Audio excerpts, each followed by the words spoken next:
Welcome to wrap up lecture for chapter 17. I'm going to start where we left off in class. We had a few slides left and a few problems left. I'll do all of those. And I'm going to do a couple more. I'm going to do one more from your book and one from the ACS. So let's go ahead and get started with our first slide. Okay, this is the first slide we did not get to, or I flipped past it and said I'll cover it in the wrap-up video. So what we left class at the end of class from chapter 17 was we were talking about slightly soluble salts. So let me remind you of this. And this is this, I know you cannot see this equation that's down here. It's very small. So let me write it here and talk about the system that's in the middle and what's going on here in the slide. Okay, so we have silver chloride, typical, very often used, slightly soluble salt. If you look at your solubility rules, silver, lead, and mercury are exceptions to the chlorides in terms of solubility. Let me remind you of what all this means. Insoluble on the solubility chart doesn't mean that none dissolves. It means just very, very little of it dissolves. But for every silver chloride formula unit, this is an ionic compound, that dissolves, it does break up into its ions. Okay, so the ions come apart and are solvated, surrounded by water molecules. All right, so whatever the number of particles of silver chloride that dissolves, because of stoichiometry in this particular example, you're going to have the same number of silver ions and the same number of chloride ions. Okay, so if the molarity of the number of particles, because that's all a molarity in moles are, is a way of counting particles. So if this is 0.0025 molar, not much of it's going to dissolve, then this will also be 0.0025 molar and so on. Okay, and chlorine will be the same thing. Of course, this is an equilibrium because if I've got and that's what this little test tube here in the middle is showing, I've got some solid down here at the bottom.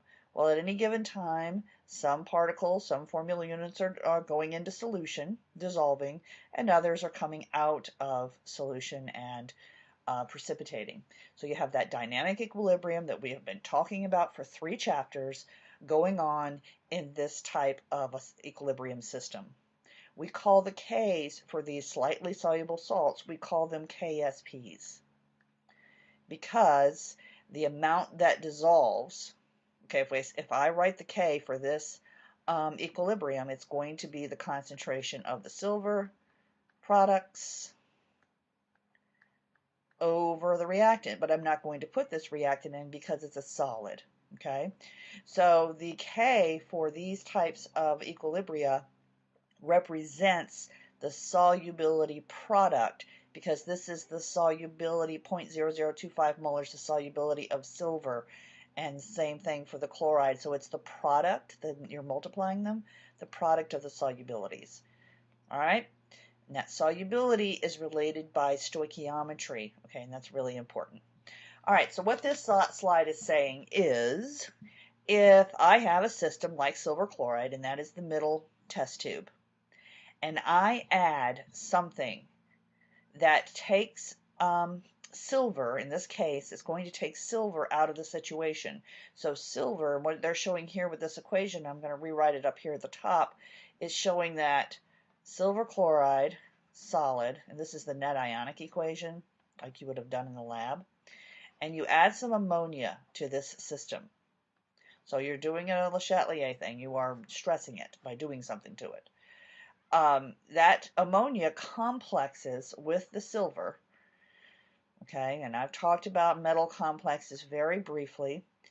It's a Lewis acid-base situation because silver is a Lewis acid, ammonia and the nitrogen lone pairs form a bond.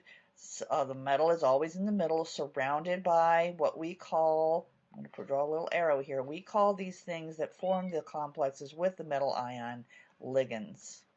So the ligands surround the metal ion, and you can have them right here. We have a coordination number of 2. There's only 2 ammonias for each silver. It can be 2, 4, or 6. And charges, since ammonia is neutral, then silver, this whole complex still has the same charge as the silver ion would have, okay, plus some chloride. So what is happening here is essentially you are taking silver ions out of the situation because they're being tied up in forming this complex. Well, if I take something out, you're going to push towards that removal to put it back, and so it increases the solubility of the salt. So that's what I have down here in a little paragraph is a paragraph from the notes. Okay, let me move it where we can see it a little bit better. I'll put it right here. A connection between complex ion formation and KSP is that the formation of complex ions generally increases the solubility of, so by taking because the hydrated ions, in this case silver, are taken out of solution. So generally, if you form a complex, you're going to increase the solubility because you're going to take the metal ion, in this case, out of solution, which pushes the equilibrium forward, dissolving more of the solid. That's what this slide was about. Way too much to say in lecture when we were running out of time. All right, next slide. The other types of things that can affect solubility is certainly acids and bases, and I think we did talk about that a little bit. If you have a ion in one of these salts that's acid or base itself, it can, and you add the opposite to it. So if it's acidic and you add the base, and you're essentially taking it out, that's what's going on here. What they're reminding you of, and you do need to kind of commit this to memory, as I think the ACS might have a question on it, is there are three metal ions that can act either as acids or bases, and we call that amphoteric when you can act as a metal, an acid or a base. So if we have the system that we have here is aluminum hydroxide, and that's a pretty slightly soluble salt, okay? But if I add acid to that system, and essentially what they're showing that down here, but it's the reverse reaction. It's kind of weird the way they did it. But if I add acid to this hydroxide, which is basic, then it's going to form Al plus 3 plus some water, because the H and the OH make water, right? So it's an acid-base reaction. Stoichiometry, you got 3 OHs, so you need 3 H pluses, and you'll form 3 waters. Well, you're taking a slightly soluble salt. Now they say aqueous down here, but it's not very soluble. Slightly soluble salt, and you are increasing its solubility by taking the anion, in this case, out of the situation. So that just continues to push the equilibrium forward. But aluminum hydroxide can also react with base, which is very strange, okay? So that's this equation right here, and then they wrote it the correct direction here. So you take that aluminum hydroxide solid, and you add OH minus to it, and you make a complex, a soluble complex. So that again takes the equilibrium and it pushes it forward. Okay? All right. So you're dissolving more and more of the solid.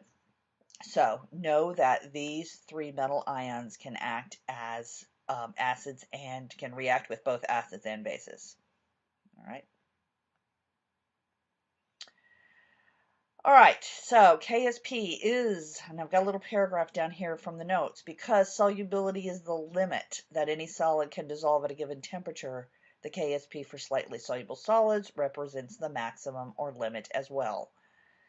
All right, so if you are at the KSP, then everything dissolves, okay? You can, if you take, all right, let's back up a little bit, because I know we've been throwing a lot of terms around. Let's talk about silver chloride again. And I don't know what its solubility is, but I'm going to make something up. let's say that its solubility is 1.2 times 10 to the negative 2 grams per liter. This is how solubilities for salts are in 100 milliliters of water, actually. In 100 milliliters. That's generally how these are reported. Well, if you're going to talk about the equilibrium system of silver chloride solid, this solubility needs to be changed to molarity. Okay, and you can do that by changing the grams to moles and changing the milliliters to liters. Okay, then you can put it into the equilibrium expression.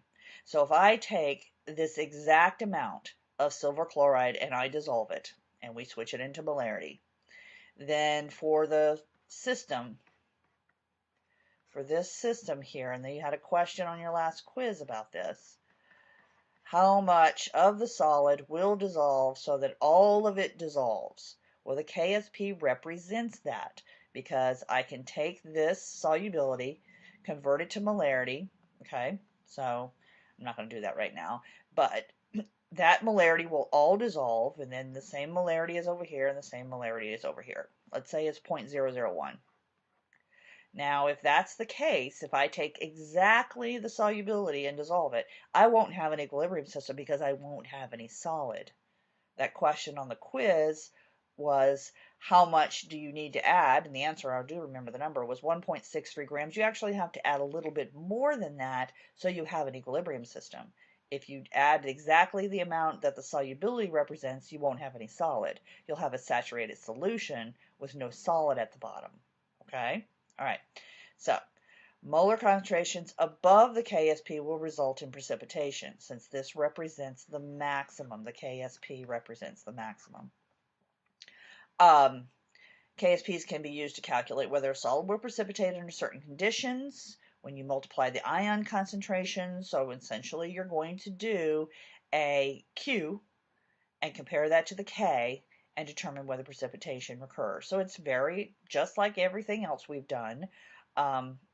So if you're at Q and K are the same, then the system's at equilibrium and the solution is saturated. We use this word when all the solid has dissolved and when there's still solid left at the bottom because the maximum is the same. If I have a test tube of silver chloride dissolved in water and all of it is dissolved and I have that perfect solubility, remember I'm making these numbers up, no solid. If I have 0.002 molar, then I have a little bit of solid left at the bottom. Okay? A little bit of solid. Both of these are saturated. This one is an equilibrium system because I have to have a little bit of solid. This one is not. All right? If Q is less than K, then more solid can dissolve. So you'd be in this situation here. If Q is greater than K, then the salt will precipitate. Okay, so if you've got more, if your concentrations are greater than what the solubility product predicts, then you will have solid until you get to the point where you have an equilibrium system and only the maximum is dissolved, which is represented by this situation here. Okay, so we're going to do some problems using Q's just like we did before, and remember that Q's and K's are calculated exactly the same way. Here, this slide represents what you're doing in lab with the qual scheme. So you can take a solution of unknown metal cations and based on solubility rules, you can begin to separate those. Group 1 is the insoluble chlorides, group 2 are the sulfides, very stinky, and so on. So you can take, and separate ions based on their solubilities, and these are all slightly soluble salts. And the chemistry behind qual scheme is actually pretty complicated. I personally don't like qual schemes for that reason. They're kind of fun to do, but the chemistry behind them is rather complicated. All right, so let's get to some example problems. This is the last slide in the PowerPoint. We had done number 9 as our last problem in class. So we are going to now do number 10. So we are going to do a KSP problem. We're going to do this problem 3 times. We're going to do it just plain old pure water, all right, for lanthanum fluoride, lanthanum 3 fluoride, and then we're going to do it with 2 common ions. B, we're going to do the common ion of fluorine and how that's going to affect our equilibrium. And then in C, we're going to do the common ion of lanthanum plus 3. All right, so A. I see a salt formula. So I am going to write my equilibrium just like I do every time we have a system. I plop an equilibrium or a reaction up there. And I know this is hard for you to do. So lanthanum and fluorine will separate. Make sure you keep the stoichiometry straight. All right. So it's saying that we want to calculate the solubility. Now what we need here is a KSP, and you will look that up at the back of your book. So I'm not given a, so you're given K, you just got to look it up. So you're given KSP, and they're asking you to calculate the solubilities, which is essentially calculate the equilibrium concentrations, because the solubility, the maximum amount, is dissolved when you're at equilibrium. Okay, so we're going to do our little ice table, and we're going to use some X's, and we're going to use our K. And when you look that K up at the back of the book, that KSP is equal to 2 times 10 to the minus 19 for this salt. All right. So our ice table is, I don't have any of these. Okay. Of course, this is a solid, and I have some, I can't measure the concentration of that, so I'm going to leave that blank for now. How much of that solid dissolves can be represented by X. And since this is 1 and lanthanum over here has a 1 in front of it, it's plus X. But fluorine with a 3 in front of it is going to be plus 3X. Okay? So that at equilibrium, of course, the amount of the lanthanum fluoride that dissolves is represented by X. So that's the amount that dissolves, but it's not going to go into the equilibrium expression. But that's exactly the same as lanthanum. So whatever of this dissolves, I get exactly the same molarity for lanthanum. And I'm going to get 3 times that amount for fluorine.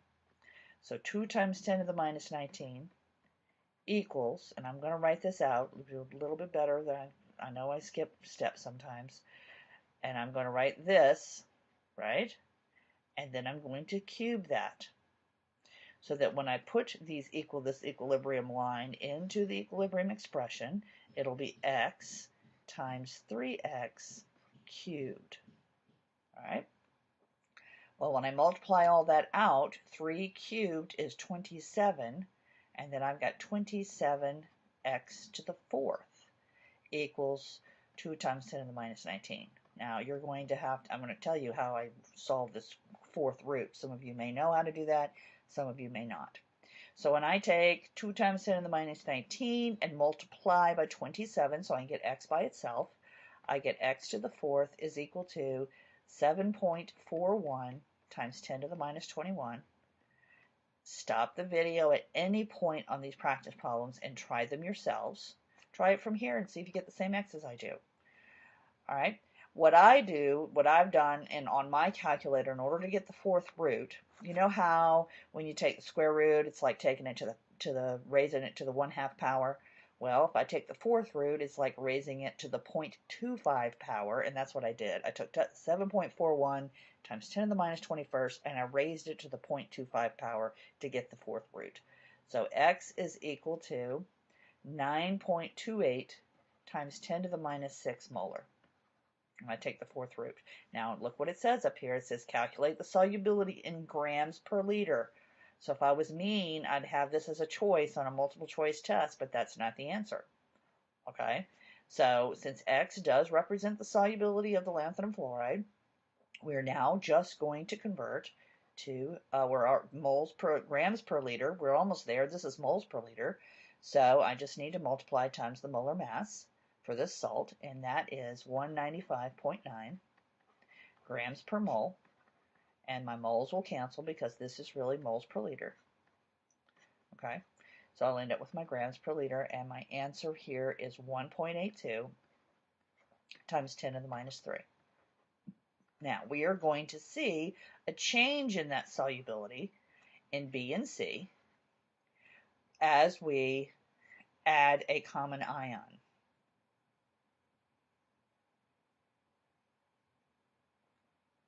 All right, moving on.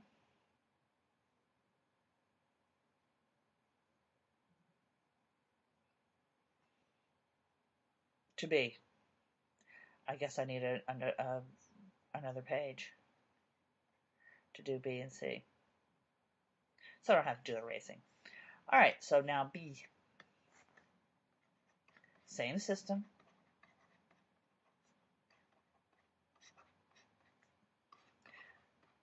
I'm kind of sloppy about not writing the aqueous on the other side, but I put that solid there to remind myself not to put it in the equilibrium expression. All right, in B, we have same situation, but this time I have added a salt, and I believe it was Kf, and the concentration is 0.010. So molar. Now the K is in material. It's a spectator, so I'm not going to worry about it. In the lab, when you wrote your net ionic equations for the Le Chatelier lab, you would have canceled out the K's. So it's the fluorine that's important, and this is the concentration of fluorine at initially. I have no lanthanum, because none of this theoretically has dissolved. As I dissolve it,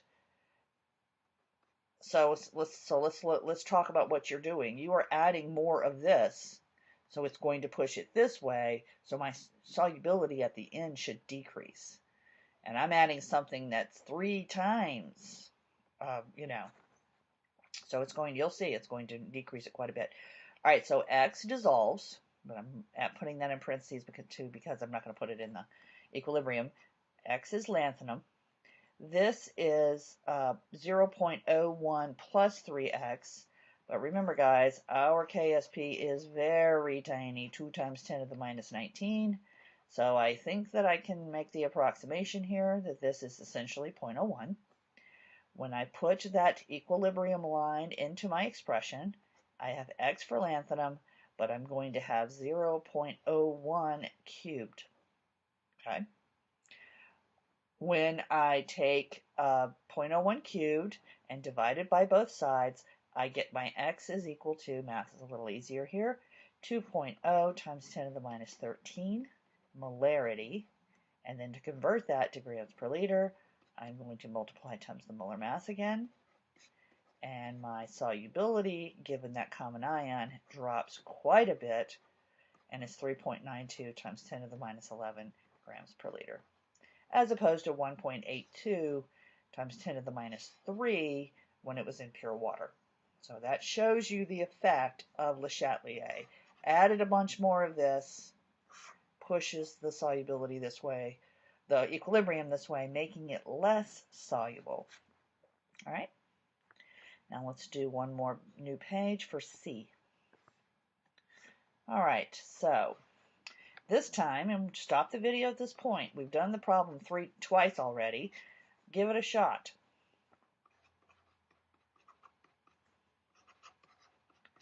All right, in C, you were adding lanthanum. I don't remember exactly what it was, but it was lanthanum with something that's a spectator. And the concentration of that lanthanum salt was 0.05. I think it was lanthanum chloride or something like that. Anyway, ice table. So I have some of this. I have no fluorine initially. Of course, same type of thing happens here as it has been happening.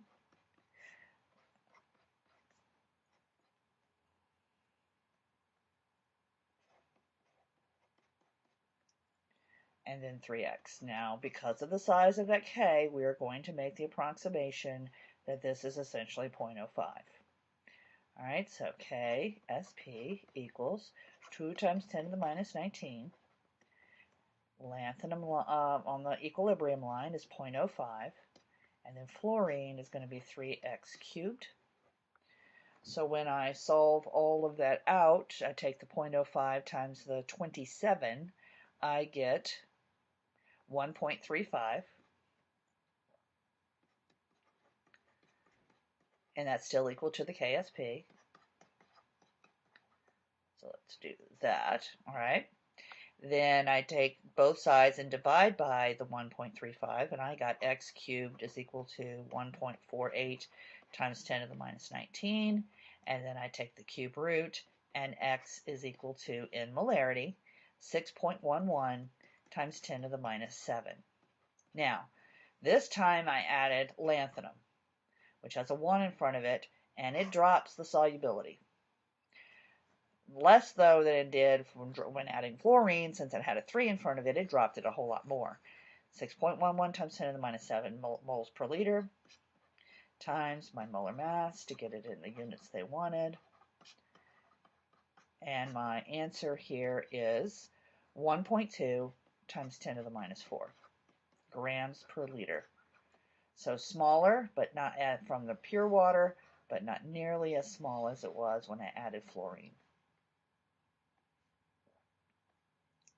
All right, here's our next problem. Calculate the molar solubility of nickel hydroxide when buffered at different pHs. So what this means is if I have a pH of 8, I can go from pH to H plus to OH minus, and essentially it's a common ion deal. You've got a buffer, it's got some OH minus and H plus around. You are adding the common ion in this equilibrium system of OH minus. And I can get to that from pH, right? And we know how to do that. So let's write our equation. And we're going to do this problem 3 times, but we won't have to set it up 3 separate times, you'll see. All right, so nickel hydroxide, solid. Very many of the metal hydroxides are not soluble. Nickel with a plus 2 and 2 OH minuses. Now, if I have a pH of 8 for our first example, because the ice table, I have no nickel, but I'm going to have some OH minus due to the buffered system. So I'm going to take pH of 8, means I have a POH. I'll do some erasing.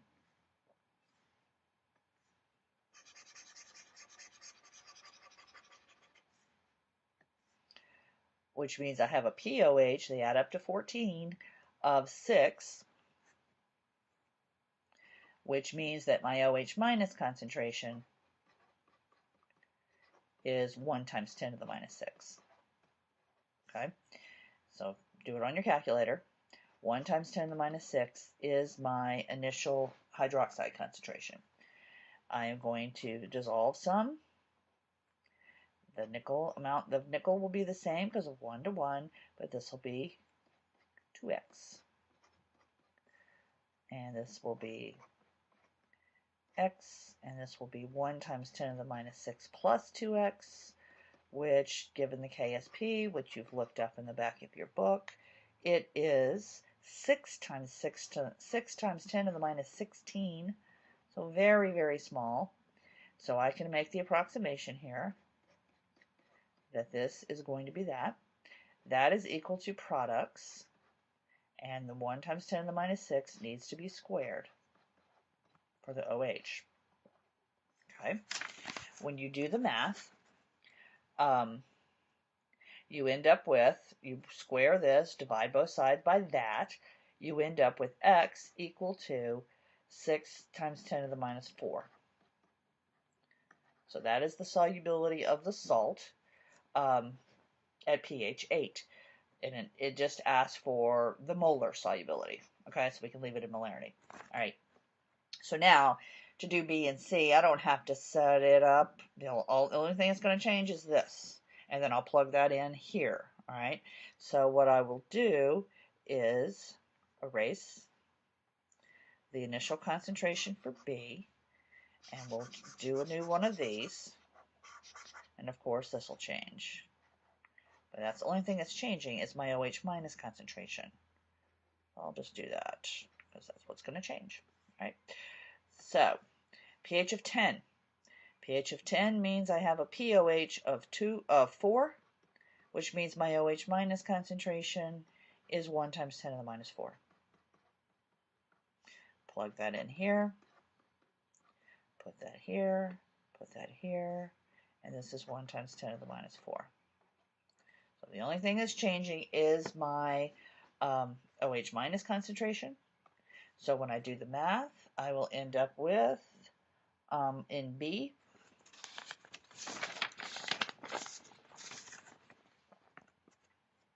just, only I'm changing is an exponent here, so it's still going to be 6 times.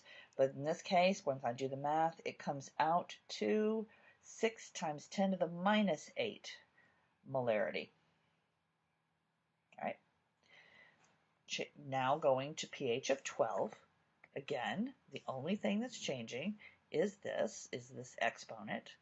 So pH, all right, so I'm just going to make these changes. All right. So if I have a pH of 12, I have a pOH of 2, and my hydroxide ion concentration is 1 times 10 to the minus 2. So getting higher because we're getting more basic in our pH. Okay, so the thing that changes is my exponent on my answer. And when I do the math here, I get 6 times 10 to the minus 12. So what we're doing, as I increase OH minus, I'm adding more of this, which pushes this way, and less of the salt dissolves.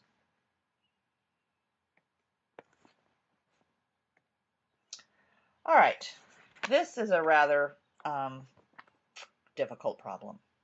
I'm going to do one extra that kind of gets at these same ideas, but in reality, when I picked it, it really isn't exactly the same. But what they're asking for here is a Hess's law problem.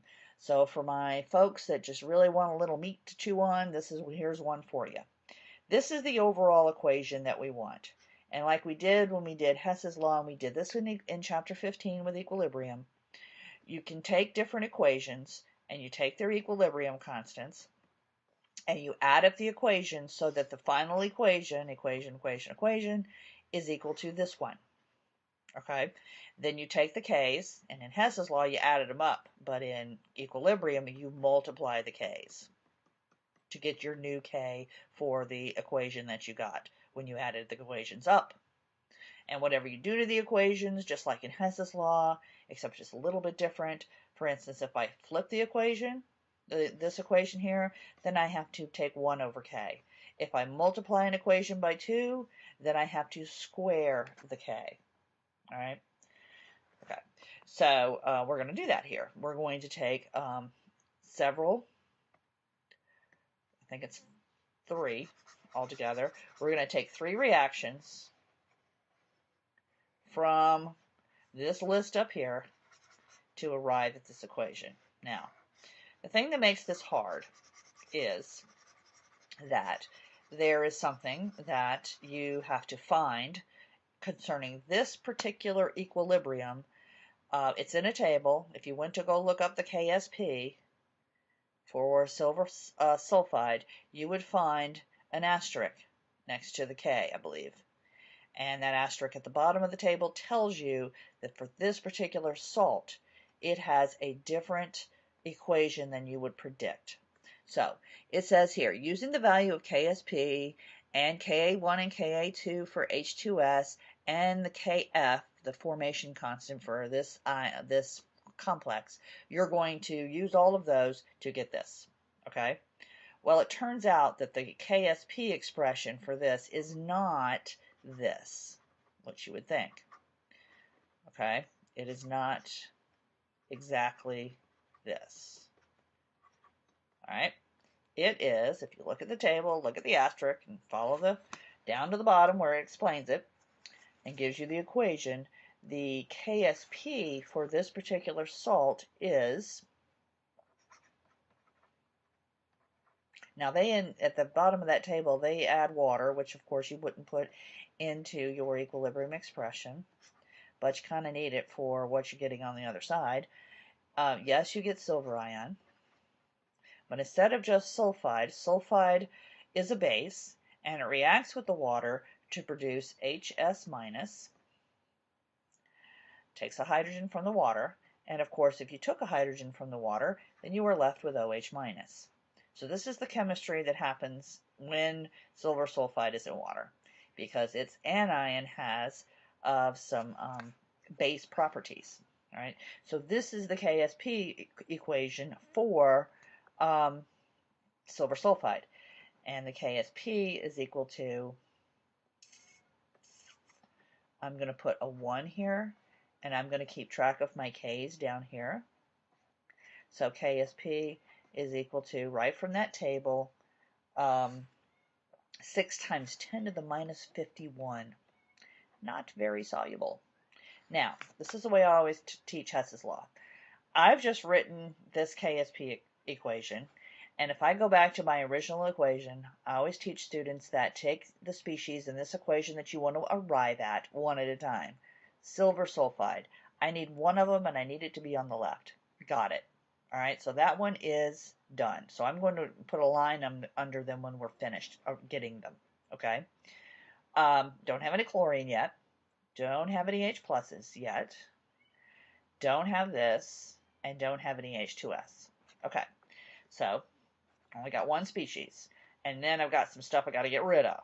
Okay, so I got to get rid of HS minus and OH minus and so on and so forth. So if I focus on this one next, and the fact that it told me to use these, okay, up here, then I can get rid of some stuff and get what I need. So the next thing I'm going to do is I'm going to take, I need to get some H2S in there, and I need it on the right, all right? And I need to get some HS minus on the right here. So what I'm going to do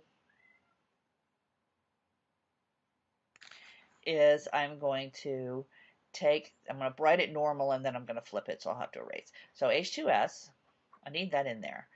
The Ka1, okay, Ka1 for H2S would be represented by this equation. Now I'm going to leave the water out.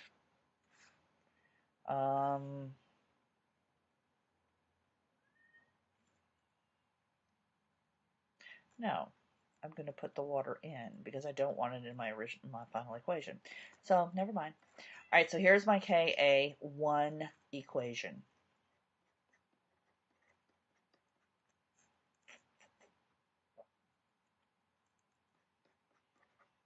That's Ka1. All right, but I don't want it like this.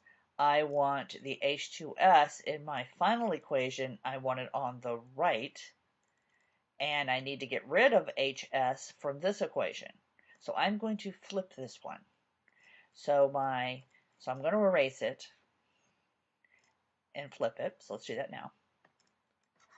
I'm going to flip it around. Okay. So instead it's going to be HS minus plus H3O plus gives me H2S plus water. Now, I have just now obtained one of my species that I needed in my original equation. I have also obtained, remember H plus and H3O plus are the same, so I have now got this one. But I don't have enough of them, but let's hold off on that, okay? So I've got half of it. And look, these are gone. So I'm going to be adding up the system equations, and then I'm going to be multiplying the k's. So my 2 is 1 over Ka, 1 for H2S. And Ka1, so it's 1 over 9.5 times 10 to the minus 8. Now you would have looked that up, or it would have been given to you. All right? So that is equal to 1.05 times 10 to the 7th. So this is the K for this reaction right here. Now, not finished. Let's see what else I need. I got my H2S, my waters are gone. Need to get rid of some OH minus. Let's look at the Kf for silver chloride. All right, the formation equation for silver chloride complex. So I'm going to take some chlorine ion and some silver ion, and I am going to form this complex. All right, and they're all aqueous. I need 2 of these. Okay. Now let's look back up at our original equation. I've got the silver chloride complex, but I need 2 of them. I also need 4 chlorines, so I'm going to multiply this equation by 2. Okay, so that I'm going to do some erasing, change some coefficients. So instead of 2 chlorines, I'll have 4. I'll go ahead and just do this. So here we go. 4, 2, All right. So that gets me this that I have my underline on. That also gives me my chlorine. Now I've got everything in the equation that I want underlined, which means I've got them all, but I need to make sure I've gotten rid of all the other stuff so that when I add these three up, I end up with this equation. So these silver ions are gone. And the H plus and the OH minus, let's see, no.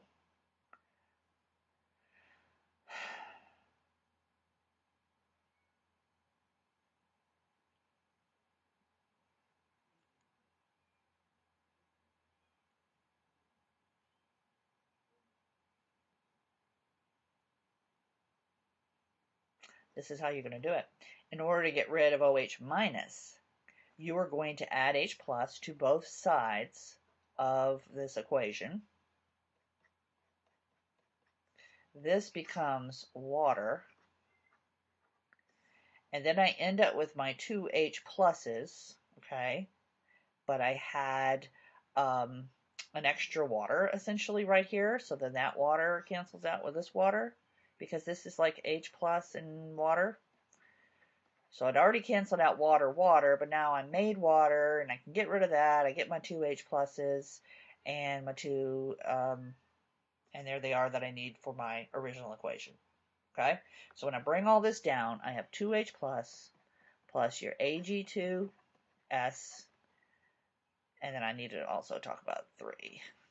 Okay, waters are all gone, so just brought that down, that's gone. What else we got? Plus 4 chlorines, and that's everything on the left. On the right,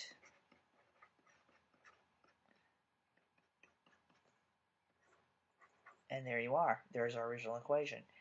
K, number 3, the equilibrium for this step here. Number 3 is the Kf squared. I multiplied that equation by 2, so I'm going to square the equilibrium constant, and that equilibrium constant, if you looked it up, was 1.1 times 10 to the 5th, and then I square it, so that third equilibrium constant is 1.21 times 10 to the 10th. So the equilibrium for this one is these three multiplied together. So when I take 6 times 10 to the minus 51 times this, I end up with K equal to 7.62 times 10, I think it's 34, negative 34. About right, 10, that's 17. Yep, that sounds about right. So positive 17 and negative 51. Yeah. All right, there you go. Pretty complicated problem, but it's just essentially like Hess's law. All right, last problem on the PowerPoint. This is a will it precipitate? This is one of those Q questions. Okay, and then my one that I do from the ACS wrap-up is also a Q question. And then I'm going to do one more from your book. So make sure you have both of those handy so that I can, do those. And I didn't copy out the problem, so you need to have your book. All right, but this one you have it copied out. So what do we have? We have sodium sulfate slowly added to calcium and silver. Which will precipitate first, calcium sulfate or silver sulfate? So you might say, oh, well, the KSP for calcium sulfate is, and I know that's hard to see, 2.4 times 10 to the minus 5 versus silver sulfate, which is 1.5 times 10 to the minus 5. So you might say, oh, it'll be the silver because it's smaller. But you can do that if you had exactly the same stoichiometry. So if I were comparing calcium sulfate and barium sulfate, which have the same stoichiometry, you could compare their KSPs. But you can't do that when you have different stoichiometries. You got a 1-to-1 situation here, and you got a 2-to-1 situation here.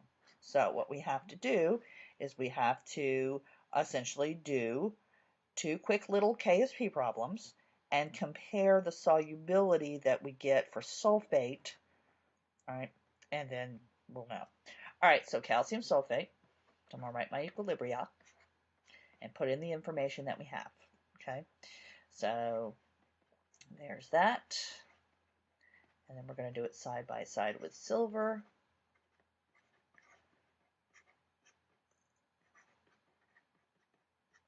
2Ag plus sulfate. All right, so what do we have from the problem? We have a lot of information up here. So we have 0.2 molar calcium, yes.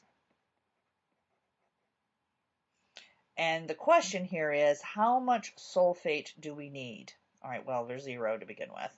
Then it's minus x, point plus x, this is x, and this is 0.2 plus x. Of course, these KSPs are pretty small, 2.4 times 10 to the minus 5. So we're going minus 5, so we're going to make that approximation here. KSP was given to you, 2.4 times 10 to the minus 5. That's a point there. Equals x times 0.2. So what does, so by us putting, now you might want to put the 1 molar there, but that doesn't really help us. That would be like getting the new molar solubility of calcium sulfate given sulfate being present. I need to know what is my sulfate concentration need to be in order to get precipitation. Remember, KSP is the limit of solubility. So that's why we're setting it up this way. All right. So solving for x, pretty straightforward problem here. I get 1.2 times 10 to the minus 4, and that is indeed also the sulfate concentration. Okay. So this salt will precipitate if sulfate is 1.2 times 10 to the minus 4 and a little higher. Same thing for silver sulfate. We're going to say that silver is 0.3 and sulfate is 0 to begin with. Of course, minus x plus 2x plus x. So this will end up being x, 0.3, and that's KSP is 1.5 times 10 to the minus 5. We're going to make the approximation that this is about 0.3, and of course this is x. All right, so KSP is equal to 1.5 times 10 to the minus 5, and equilibrium line from the ice table, x for sulfate, 0.3 squared. So when I do the math, I end up with x for sulfate being 1.7 times 10 to the minus 4. So it takes less calcium sulfate to make calcium sulfate precipitate. So this is the one calcium sulfate will persist. So the answer is this, because it takes 1.2 times 10 to the minus 4 sulfate from this to make calcium sulfate precipitate, whereas it takes 1.7 times 10 to the minus 4 to make the silver sulfate precipitate. All right, that's the last of the PowerPoint problems. Now we're going to do 2 more to wrap us up. And the first one we're going to do is ACS problem, page 77, number 24. Okay. All right, so if you read that problem, it is you're taking two solutions and you're mixing them together, and the salt that you're going to precipitate is, and the question is, will magnesium oxalate precipitate? And they gave you the KSP. So you took a magnesium salt, and I don't remember what it's with, sorry, but you had magnesium with something else, and the volume was 100 milliliters, and it was 0.06 molar. You had like sodium oxalate, so the oxalate concentration or the situation is 50 milliliters, and it's 0.06 molar as well. So here is the equation, because the question is, given mixing these two solutions, will these amounts, will this salt precipitate? So here's the salt, the slightly soluble salt. Here's my equilibrium. I've got to put in all this information and do a Q and compare it to the KSP. All right, the KSP for this, and that was given off to the side in that problem, was 8.6 times 10 to the minus 5. So am I at this maximum solubility? Is Q equal to K? And so that's what we're doing. So we're going to do our little ice table. Now I have to do some calculations. I have to take volume times molarity to get moles of magnesium. Okay, so I'm going to put that here. I'm going to put 0.06 moles per liter times 0.1. Okay, gives me my moles. Then I'm going to divide by the total volume, which is 150 milliliters. I'm going to do the same thing for oxalate. I'm going to do 0.05 liters times 0.06 moles per liter. And that gives me moles, but then I divide by 150 milliliters. All right. So when I do all of that math, I end up with, okay, I'm going to write it here. I'm just going to extend my ice table. 0.04 molar for magnesium and 0.02 molar for oxalate. All right. So let me just change this a little bit. There's that. So those are my initial concentrations. Change is going to be minus x plus x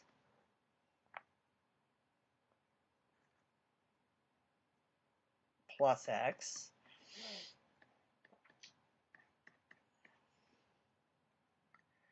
so this will be 0.04 plus x, but of course we'll make the approximation given the size of our k.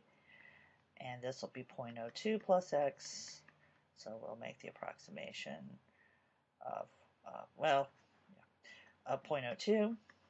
Q, I don't know if these are equilibrium concentrations. Put it in exactly the same way. So it'll be 0.04 for magnesium, no coefficient, times 0.02 for the oxalate, no coefficient. So when I multiply those two, I end up with 8 times 10 to the minus 4. Q is larger than K. So yes, a precipitate forms. You've got way too much stuff in solution when this is the maximum. So it will precipitate.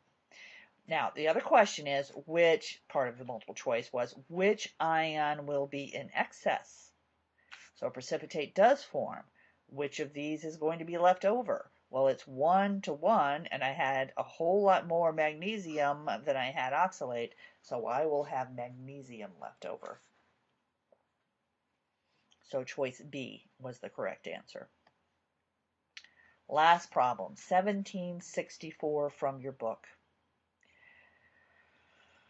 And the question here was, hello? Okay, here's the question. To what final concentration of ammonia must a solution be adjusted to just dissolve 0.02 moles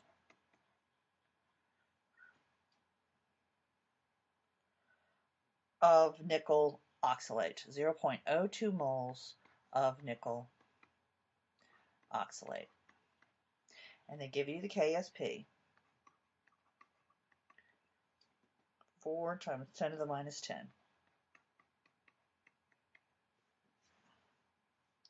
In 1 liter of solution. So this becomes 0.02 moles per liter. And then it says you can ignore any acid-base properties of oxalate. That's what it means by you can neglect the hydrolysis of oxalate because the solution will be quite basic. All right, so this is so I've got a slightly soluble salt. So I've got to throw that equation up there. So this is the equilibrium we are concerned with. And so what it's asking is, how much ammonia can I add to just dissolve 0.02 now? So what you've got here is a situation where you are forming a complex with nickel and the ammonia, okay? So you're going to be taking nickel out of this equilibrium. So how much ammonia can I add so that I can just dissolve this much of the nickel oxalate, okay? So this is what we're going to do. We're going to set up our ice table. We are going to solve for the nickel concentration, okay? All right. And then because I have, so if this is going to be 0.02, then the oxalate will also be So this is going to become my ice table, 0.02. All right. I don't know this, and I need this in order to figure out the ammonia thing, okay? Because it's another equilibrium. So I did this one in addition to the one to number 12 on the practice because it involves multiple equilibria. So I wanted to do one that wasn't maybe quite as hard, but these are hard questions, so it's still pretty hard. All right, so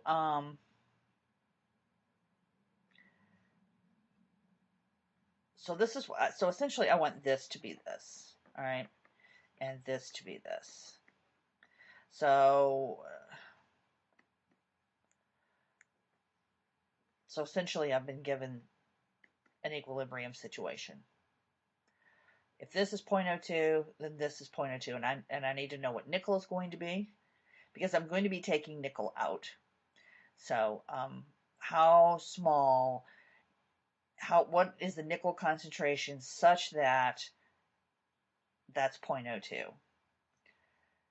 So if I set up my equilibrium, I have 4 times 10 to the minus 10, that was given, is equal to x times 0.02. So stoichiometry is pretty easy, and x comes out to be 2 times 10 to the minus 5. 2 times 10 to the minus 8.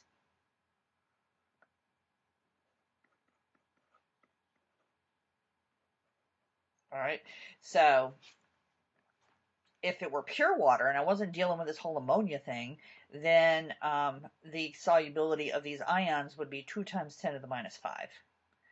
But I'm adding something that's taking it out, the nickel out. So in order for 0.02 molar to be the amount that dissolves, and then that way it means that oxalate will also be 0.02 molar, nickel's being taken out, it needs to be 2 times 10 to the minus 8. Now, I've got another equilibrium to deal with. Oh, I should have been doing this on full page. Sorry. Okay, so now I've got an equilibrium that takes nickel out. Nickel plus ammonia, and you could look this up in some of the complex ion tables. I make this complex. Remember I said the coordination is either 2, 4, or 6. So 2, 4, or 6 things around the central metal ion. And ammonia is, you don't always put the brackets on these. Ammonia is neutral, so I still have that plus 2 charge. So this is the equilibrium that takes the nickel out by the addition of the ammonia. Okay?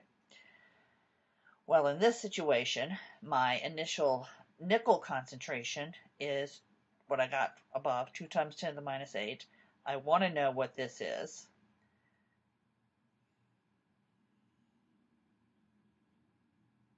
So I want to get nickel from 0.02 molar to 2 times 10 to the minus 8. Because it would have been, in pure water, it would have been 0.02, same as everything else up here. But I've got to drop it way down in order to get that to dissolve. So 2 times 10 to the minus 8, I want this to essentially be 0.02 at equilibrium. So I don't really have an ice table here. I could have put this as 2 times 10 to the minus 8. I'll make it that way so it's easier for you. This would be 0. And this needs, well, that's not the initial, so I guess it's 0 as well.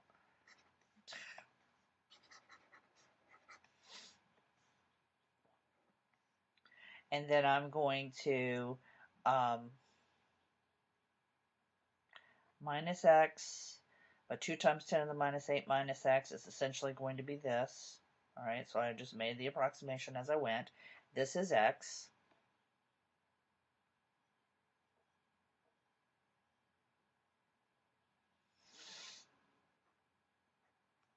And this is plus x. No. I just really can't make an ice table out of this, guys. Sorry. All right. We're going to, we know what the situation is we want. So I'm going to just leave it as I had it earlier. Okay, sorry. So this is X and this is 0.02. So in order to get these two in line with one another. Okay, so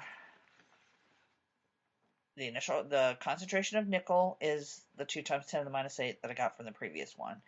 This complex needs to be essentially the same as the oxalate in order to tie up the majority of the nickel. 2 times 10 to the minus 8 is really, really small. So far from 0.02 that essentially you can ignore it, its contribution. Okay, so I'm going to plug that into the K formation for this complex. If I look that up, it's this. If I set it up in terms of an equilibrium expression, this is what I have. And you can write these complexes like this. You don't have to do the brackets, so that's what I'm going to do here. All right, so there we go. Divided by reactants, so nickel, and then ammonia, but ammonia is going to be to the 6th power. Okay, so I know this, it's 0.02, divided by 2 times 10 to the minus 8 times x to the 6th, and that's equal to 1.2 times 10 to the minus 9, to the 9th rather. These formation constants are actually often quite large. So doing the math, if I take 1.2 times 10 to the 9th times 2 times 10 to the minus 8, I end up with 24. Okay, this number here times this number here, 24x squared, so I'm cross multiplying, okay, equals 0.02. All right. So then x to the 6th is equal to 8.3 times 10 to the minus 4. 0.02 divided by 24. Taking the 6th root, the way I did it was I took 1 divided by 6, which is 0.17. So I raised this to the 0.17 power in order to take the 6th root. That's how I figured out how to do it on my calculator. So x comes out to be 0.3 molar.